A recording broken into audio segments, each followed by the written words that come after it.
'Tis the season, as they say, for the time-honored traditions of, a Christmas Carol with a twist, a Christmas Carol Columbia. Sneak peek when we come right back. We wish you a Merry Christmas, we wish you a Merry Christmas, we wish you a Merry Christmas and a Happy New Year.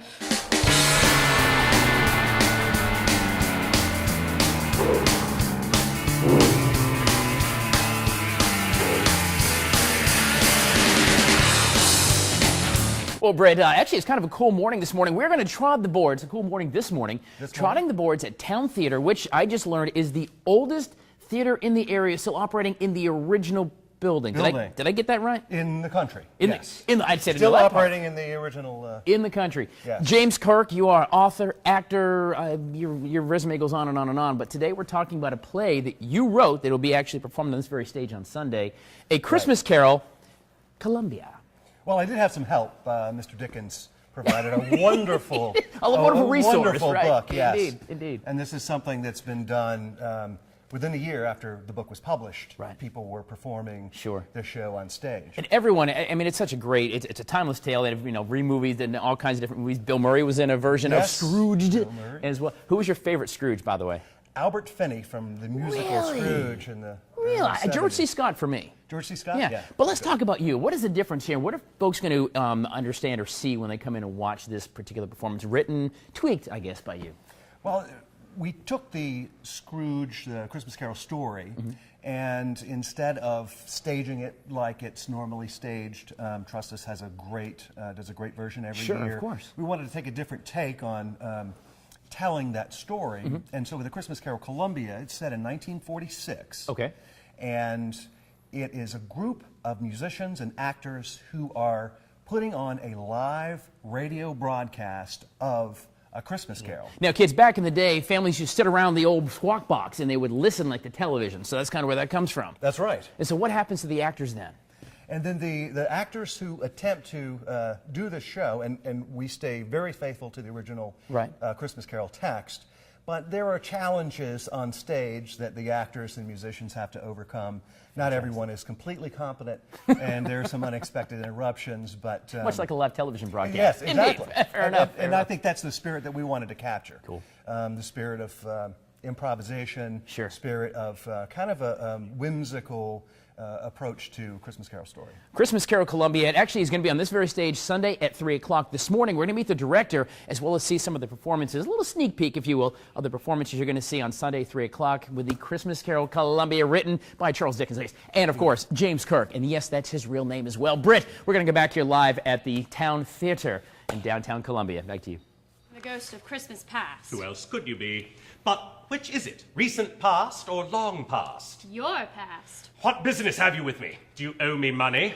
The things that you are about to see are revealed to you for your own welfare, mere shadows of the things that have been. Rise and walk with me. You are taking me out this window, but I am mortal and liable to fall. Bear but a touch of my hand, and you shall be upheld in more than this. Scrooge found himself no longer in his bedchambers. He and the ghost of Christmas past appeared before a warehouse store on a busy London street. The store windows were dressed for Christmas time, and passers-by are merry and greet one another with the spirit of the season.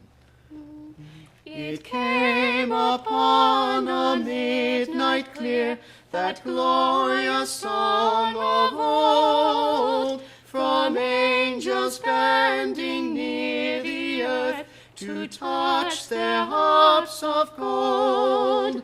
Peace on the earth, goodwill to men, from hands, O gracious King. The world in solemn stillness lay, to hear the angels sing. 3 o'clock Sunday here at the Town Theater is the performance. Details at WACH.com. Stay with us. We're coming back live and local.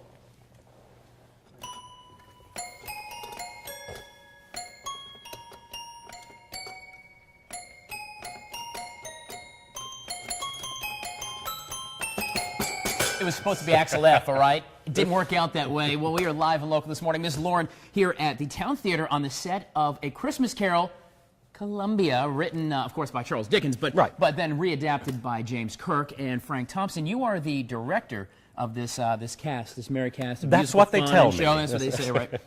Now, this show actually is not necessarily the full performance. This is more of a revival, a review, where the actors are going to be here and there's not a lot of live action. Correct? Right. It's done very much in the style of a radio play, reader's theater. Actors will be at mics with music stands, reading from the script, dropping the pages as they go. It really harkens back to that sort of old school of radio drama, which is a lot of fun. And it's kind of, in fact, I told you earlier, I saw Les Mis in that same fashion. I said, I don't understand how I'm going to buy into this, but you forget very quickly, and all of a sudden you envision your imagination like the old days.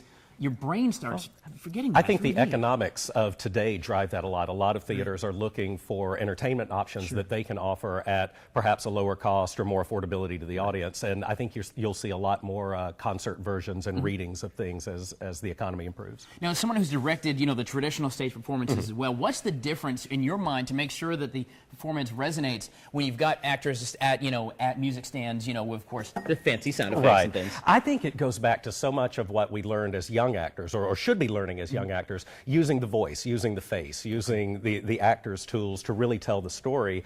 Because acting, when you get down to its base, really is storytelling. Sure. And we've gotten so caught up in this sort of Cameron McIntosh, Andrew Lloyd Webber, everything's a spectacle. Right, everything's got to blow up and spin in cars. It's fun to really get back to just the meat of this wonderful story that I've loved since I was a kid, and to bring it out with my friends and some of Columbia's best actors in just using what they have to create the character in the story. So it's a Christmas Carol. It's going to be here on the stage at Town Theater on Sumter Street on Sunday at 3 o'clock. So it's the traditional Christmas Carol with Scrooge and the Scrooge ghosts and the spirits and Bob Marley and Bob, Jacob Marley. Yeah. Bob Marley. In life, I was your partner, Bob Marley. Yeah, totally different concept we're going with guy. here. Yeah. But there is a spin and some comedy as well, but music, and it's an all-ages show as well. Absolutely appropriate for all ages, lots of fun Christmas music of the season, and a story we all love. Fantastic. We're here at Town Theater Live this morning. We've got a little sneak peek, by the way, some more performances for you, what you can see at 3 o'clock right here on this very stage on Sunday afternoon. We'll put details for you at WACH.com. But stay with us. We are live and local till 9 o'clock on Good Day Columbia. Let me try this again.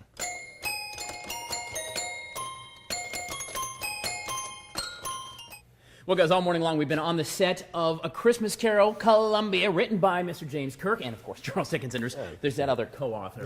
Yes. There you go. And, of course, directed by Frank Thompson.